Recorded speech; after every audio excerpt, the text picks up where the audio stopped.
দ্রুত করে পারবেন না? বেশি সময় তো লাগবে না? না বেশি সময় লাগবে না। আচ্ছা আচ্ছা।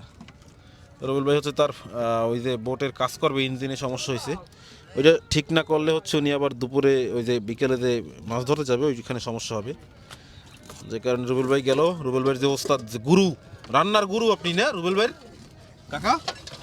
হ্যাঁ ঠিক আছে। আপনার সাথে ছিল কয় বছর রুবেল ভাই? প্রায় 7-8 বছর। 7-8 বছর একটা না আপনার সাথে ছিল রান্নার হাতে করে, তো ওইখান থেকেই হয়েছে। হ্যাঁ আচ্ছা আচ্ছা। তো এখন হচ্ছে গুরু আছে আমাদের সাথে, গুরু এই যে দেখেন মাছগুলোর কি সুন্দর করে পিস পিস করতেছে। আসলে আমাদের এখানে আমাদের 2-3টা বোট, আমরা মানে আমাদের এক বোটের লোক, এই যে আবুল কাকার বোটের লোক আর রুবেল ভাইদের বোটের লোক, 3 বোটের লোক আমরা একসাথে খাবো। তো যে কারণে মাছটাকে হচ্ছে আমরা একটু পিসগুলো বেশি করতেছি। রূপসুদ্ধা মাছের একটা জিনিস ভালো আছে কাকা বুঝছেন, ওয়েস্টেজ নাই কোনো, মানে ফালানোর কিছু আছে।